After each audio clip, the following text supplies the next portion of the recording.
After about 2 years of training in high school, you literally couldn't even tell I went to the gym. Whereas now, 3.5 years later, because I fixed my diet, I gained over 20 kg of muscle. And now this exact shirt looks way more tight on me than it did back then. Obviously, same shirt, different tie. I couldn't find that tie.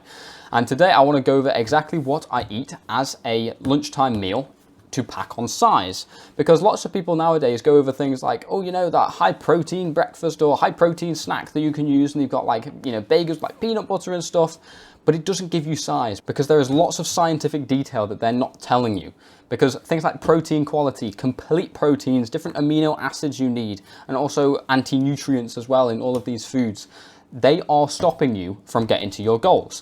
So today I'm going to give you different foods that you can eat, but I'm ranking them. Actually, I've done this the wrong way around. That's supposed to be at the top. I'm ranking them on how good they are as a bulking snack for health and also for actual bulking quality, if that makes sense. Because the healthier they are actually better for bulking, I found. Because I've noticed way more progress since I've started cutting out these foods and eating these foods instead. Again, these are supposed to be up there. So if you want me to actually go into all like the nutritional science and everything so you understand it rather than all this like crap that people are talking about online on TikTok, like calories in, calories out, guys, then I've got a full nutritional course that goes into that, into my school community if you're interested. But to start off with, bagels, they are terrible. Full of chemicals, full of not bioavailable protein. That basically means, can you absorb the protein or not? So in here, we've got peanut butter, we've got bananas, and we've got protein bagels. So here it says we should probably get about, I don't know, 15 grams of protein per bagel, right? That's really good. However, because you can't absorb all that protein because of the anti-nutrients and everything like that, you will only be able to absorb probably about 1 gram of protein. So you're thinking that you're getting like what, 45 grams of protein from this, and you're probably only getting about 10. And it's like, how am I supposed to hit my goals if I'm just not even getting enough protein? Moving on to wraps. Wraps are very high calories, but again, they are full of chemicals. Chemicals you do not want in your body. We want to be jacked, yes, but we also want to keep our vitality. We want to be healthy, because when you don't want to be like Ronnie Coleman, who's just all like dead and stuff when he's older, and of course he's took steroids, but chemicals are quite similar. The chemicals, if I ate chemicals this morning instead of what I actually ate, which was just like beef and eggs, that's all I've eaten, and maybe a bit of fruit, then I wouldn't be able to speak the way I'm speaking right now. I wouldn't be able to focus. I've noticed, I've recorded 3 videos already this morning. This is my 4th one, I believe, and my words have been flowing. I know exactly what I'm going to say, and I am saying it because I don't have brain fog. I've been able to work relentlessly this morning because I don't have brain fog from all these chemicals. So how is your body supposed to function if it's just getting attacked by all these seed oils and refined sugars and everything? So please, for the love of God, stop eating all these chemicals. But if you're really focused on calories in, calories out, which isn't even true, then eat these stupid wraps. Pesto pasta is another one. However, you can make your own pesto, and it can just be like spices and whatever, so it can actually be okay. Normally companies add like seed oils and stuff that's not good, and for example the durum wheat, I just find that any starchy carb like wheat just makes me feel bloated and horrible. However, it's got a ton of calories and it's got an alright amount of protein, and it can be a lot healthier than these things if you make it yourself rather than adding all the seed oils. So this is an okay meal depending on where you are in your journey in terms of diet. Chicken and broccoli, chicken, rice and broccoli is not actually as good as you think it is. We need animal fats. We need fat for our brain, for the development of our brain. We need fat for hormone development, hormone production, and eating really lean protein like chicken breast or whatever. Sure, you'll get a lot of protein, and a lot of that will be bioavailable. You will be able to digest that. You will be able to absorb that, sorry. But there's not much nutrients in them compared to red meat. Red meat is actually full of nutrients. Fat is full of nutrients, and we need this. The more nutrients we get, the better we can produce muscle.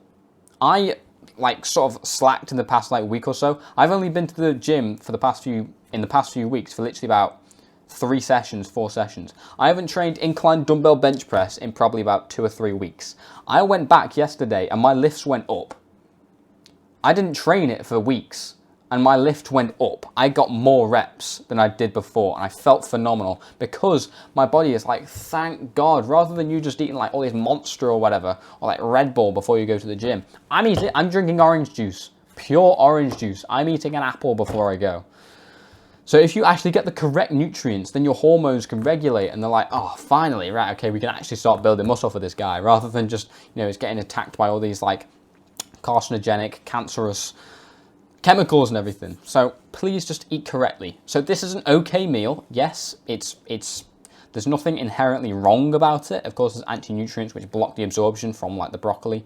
Broccoli isn't even real, Broccoli didn't exist a few hundred years ago. It has been, what's the word? It has been crossbred to become a broccoli. So it was originally a wild form of cabbage. So it didn't really exist, but humans made it like sweeter and less bitter and whatever, and nicer to eat. So it isn't technically real. And rice, again, is a starchy carb. It's okay, it's actually not that bad. As far as starchy carbs go, this is all right. But again, I just feel if I eat any form of starchy carbs like potatoes, rice, anything like that, I get very bloated. So again, you're your own experiment, so try it yourself. And if it makes you feel bad, then of course don't eat it. But if it makes you feel good, then eat it. So this is actually not a bad meal. Now, moving on to this, I used to eat a lot of sourdough bread, and I had sausages on here, which I shouldn't have done.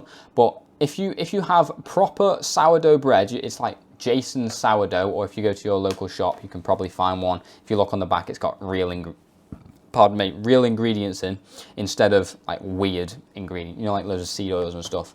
Because even though it says sourdough, it could just be packed full of chemicals anyway, like all the other bread on the aisle. When you go to like Sainsbury's or something, it's got like 50-50 wheat bread and all these like random things, like, oh, it's just disgusting. I work on, like, my job currently at Sainsbury's, I have to work on the bread aisle, and I can't help but just look and think, oh my God, like whole grain granary bread, it's so good for you, and it's got like 10,000 chemicals in it. It's like, come on, man. So if you can find real sourdough bread, which is just like wheat and flour and that's kind of it, no toxic chemicals, then that's fine, that's okay to eat. Again, as I said, I don't like eating those kind of carbs. I like just eating fruit as my main carb source. But if you're fine with it, then that's fine. You can eat completely real butter.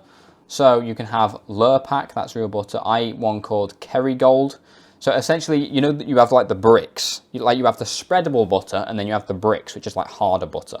Butter is basically just animal fat. So if you were to scrape out fat from your body, do you think you could easily spread it along like a piece of toast?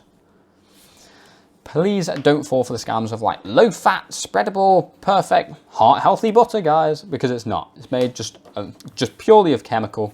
So just eat real butter that has a ton of fat in. Get as much fat as you can. Fat is essential for you. It's an essential nutrient. It is fantastic for your brain. So just please eat it. And if you want to have sourdough with a bit of, you could just have chicken on it or whatever, or turkey or whatever, which is you just like cut up from an actual chicken, just like you do here. So real whole food chicken with sourdough, and real butter, good meal. And then we come to the holy grace of what I eat. So you don't have to get this extreme. If you don't want to, that's fine. But beef, eggs, fruit, and raw dairy, that is all I eat. And the progress has been absolutely phenomenal in the gym. Like, genuinely, every single time I'm going, I've been training less and I've been gaining more muscle. I've been losing fat and my strength has been going up, and I'm training less. And it's like, this is just not fair. It's just too good. And it's because all of these sources of protein are bioavailable. I can absorb them all. Eggs are like, they have like every single amino acid you need in the world. They're just perfect. Same with beef, same with milk. It's beautiful. Because it's raw and it's not from the store, like like Asda or something, because it's from basically straight from the cow, then when it goes through pasteurization, which is when it gets heated up so that it like kills all the bacteria, you won't get sick from raw milk, by the way. I've been drinking it for ages. Doesn't make you sick. People, you can literally look this up, people actually get sick more often from pasteurized milk than raw milk.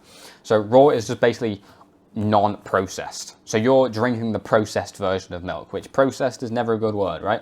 So eat all of these foods and you will have tons of protein, tons of fat, all of it's bioavailable, a ton of nutrients. Red meat has way more nutrients than white meat, And because of just their digestive system, again, if you want to learn all the sciencey details on that, then I've got that school community. And it's just, of course, it's got a good carb source so I don't get bloated. Perfect, ton of calories. I eat less calories, right, listen to me when I say this. I eat less calories than I was, and I'm gaining weight. I'm gaining muscle. I'm losing fat. I'm gaining muscle, I'm getting stronger. I don't even need to train as much anymore, but I obviously should. I'm eating less, and it's just try it out. Just be your own experiment, try it. If it doesn't work, then that's fine, but try it and you'll thank me. And if you want even more help, then I can guarantee that you literally gain over 15 pounds of muscle within 90 days. Just think about that. And to do that, I will give you a one-on-one coaching call depending on when you're watching this. Because I may not be doing it anymore, I will give you a one-to-one coaching call where I can literally say, hey, this is what you can eat, this is what you probably shouldn't eat, and I will tailor it to your needs. So for example, if your mum says, oh no, more than 2 eggs is bad for you, I can find ways around that. I can implement different foods into your diet, and I can say what is best for you to get to your goals. And of course, I have that nutrition mastery course that I was talking about that'll go into everything that you need to know, including lots of other courses for everything to do with the gym. So you're absolutely guaranteed to get to the position you want to get to and stop being absolutely cooked. If you're interested in that, then click the first link in the description. I will see you later. Good night.